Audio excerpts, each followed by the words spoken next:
If you saw my last video, you'll know about my most recent brewing predicament. I live in Liverpool, but we were heading down to Essex for Christmas to stay with a dear friend of my wife's and mine. Problem was, my planned Lockwood Pilsner fresh brew was due to be towards the end of the conditioning phase and almost ready to tap on the day we were due to leave. The two options I was faced with was to 1, leave my brew conditioning for longer and pick up some supermarket beer offer on the way down, or 2, attempt to transport my still conditioning and fully pressurized Pinter over 300 miles with the hope that it didn't shake up so badly that it exploded all over the car. And not only that, but with a successful transfer from the north to the south, I would definitely need to leave it settle for a minimum of a day before I could pull a glass. No fresh beer for Christmas, or take the risk? What if I told you there's a third option? So by now you'll know I love Pinter and their brews. It's so easy to brew fresh beer or cider in your home. In your home. What if I want to share the love? A number of the community bottle their brews, and while that's definitely an option, that does require secondary conditioning and at least a couple of weeks with said bottles in a dark space before bringing to the fridge a day or 2 before opening. If you want the ability to be able to pour your fresh brew into a glass from a tap when you're round at a mate's, UFlow may just be the answer. Disclaimer, UFlow sent this kit to me for review and we have had a little bit of a back and forth just to make sure that I've got all the details right, but by no means have they told me what to say, nor are they paying me for this review. I wish. All opinions and thoughts are mine. We all clear? Good. Oh, what's more, UFlow also have a cracking VIP area, which I'll let you know about towards the end. Not only are we talking about great discounts across their site, but also a helping hand with filling your keg during those times that it may be laying dormant due to an extended brew in your Pinter. So this is the UFlow 5 litre black keg kit, and it comes with everything you can see here, plus a drip mat, full cleaning kit, and one lovely addition that we'll discuss in a minute. Here's the funnel and tubing complete with O-ring, the main dispense head where I've taken the tubing and cut a piece just a little longer than the depth of the keg, and as per their instructions, at a 45 degree to make up the spear within the keg. Then we have the steel beer tap or coupler and the steel gas coupler complete with pressure gauge and pressure adjuster to increase or decrease. You can also see the included screw cap to the right there when not using to condition or tap a brew, and although you can only see one here, the kit comes with 3 CO2 canisters to get you started. And finally, there's this 5 litre cold sleeve. This can be stored in your freezer before use and slipped on before taking our keg from the fridge to help keep it cool on the journey. Just like the Pinter, this also needs to be sterilised. So I dropped in a Milton tablet, which luckily enough mixes with 5 litres. I'll leave a link in the description below if you want to see the one that I picked up. So simply enough, you take the 5 litre keg and hold on. Does that fit under my kitchen tap? It's a Christmas miracle! What were we doing? Oh yeah, sterilising. So I take the tablet and break it up and crumble it in a little just to help it on its way with the water when it's added. Not that it needs it, it's kind of like an Alka-Seltzer really, which if this works as intended, I'm probably gonna need a couple of those too. Slide it under the tap and fill with tap water to almost brimming. On with the dispense head and the spear tubing attached, taking care not to cross thread, and then give it a good old shake to ensure it's fully dissolved. This one needs to be left for 15 minutes, so back we go after a short wait and on with the gas coupler. This is where we're going to pressurize the keg so we can pull some of the sanitized solution through the spear and the tap itself, just like you do with the Pinter. Turn on the gas and take it up to about 5 psi, just enough to vent with. This is where you're forcing any air left inside out of the keg, any oxygen. It's called purging, and we'll do the same once the fresh beer is in there to fully pressurize for conditioning. Oh, didn't I say? Rather than conditioning in the Pinter, we're conditioning in this. Not only for a bit of an experiment, but also, as I mentioned earlier, we'd still be in the conditioning phase when we needed to head down to Essex.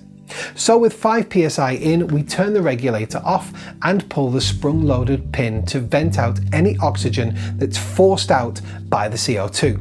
Then, assuring the tap is all the way back and therefore not in the dispensing position, reattach the tap with the heel of your palm pressing against the tap, thus returning it to the dispensing position, so as to show your YouTube subscribers how not to attach the tap when your keg is pressurized and full of brew. Make sure you don't do that, as you will waste precious brew. I meant to do that to show you what not to do. By the way, if you're not subscribed and this is your kind of bag, come and join the community and subscribe to the channel. We've a load of this kind of thing on here, and well, we've got much more to come in this coming year. And of course, if you find this video helpful or learn anything like how not to attach a dispensing tap, a click of the like button massively helps out the channel.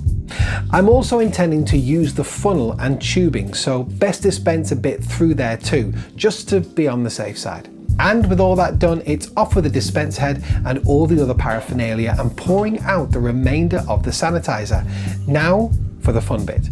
I tried a number of different ways, and I know the lads at UFlow are working on something dedicated to siphoning from the Pinter, but the easiest way to decant from the freshly undocked Pinter that I've found so far is to simply place the funnel in the top of the keg and raising the Pinter to hang just over, in this case with my bread bin.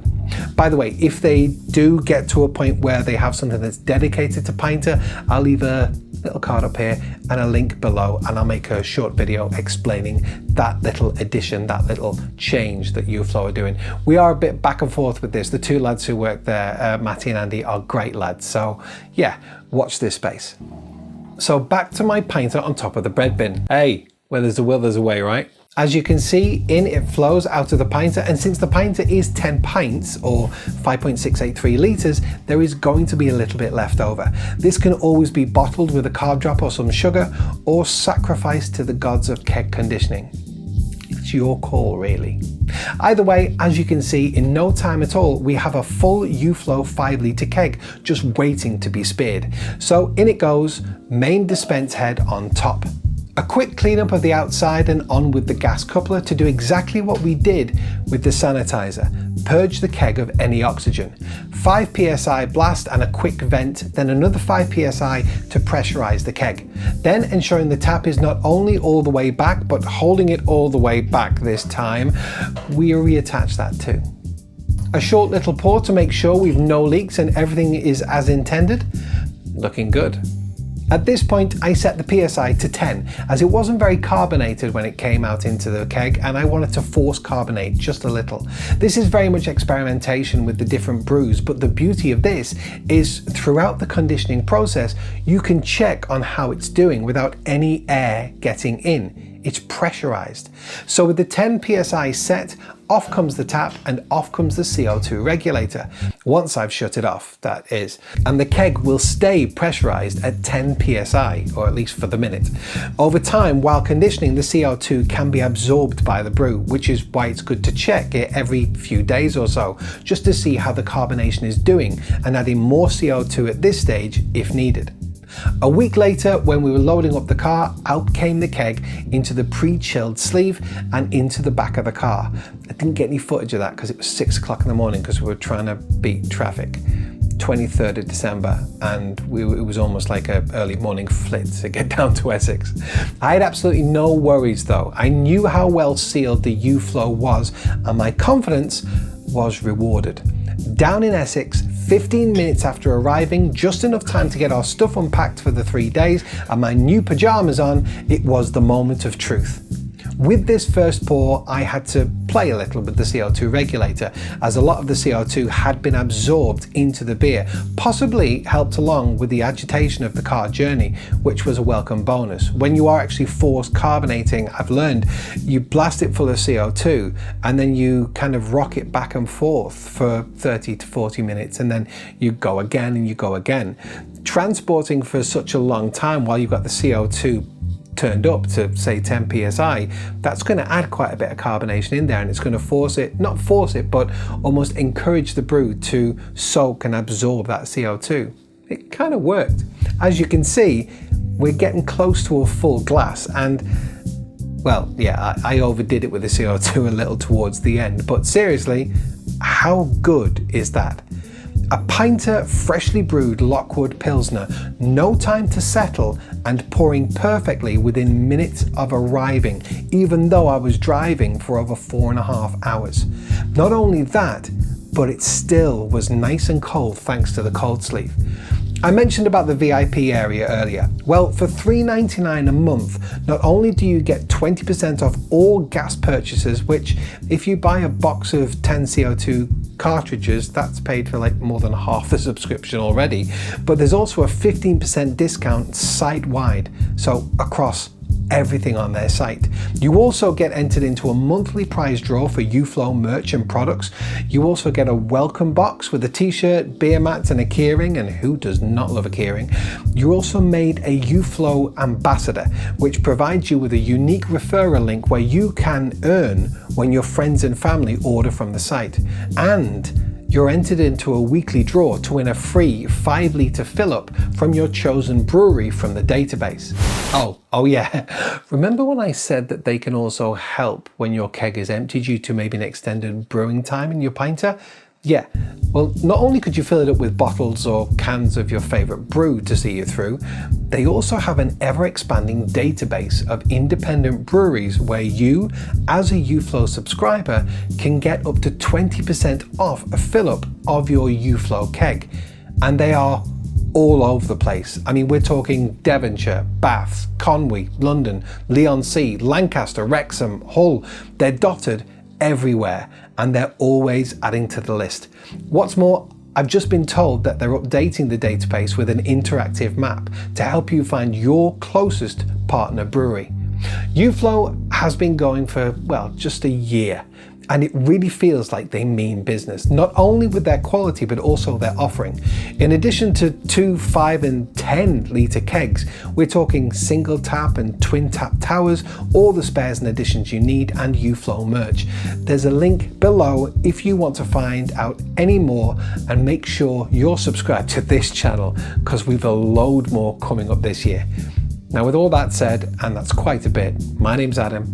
This is Musing of a Man. Thank you so much for watching. I'll see you on the next one.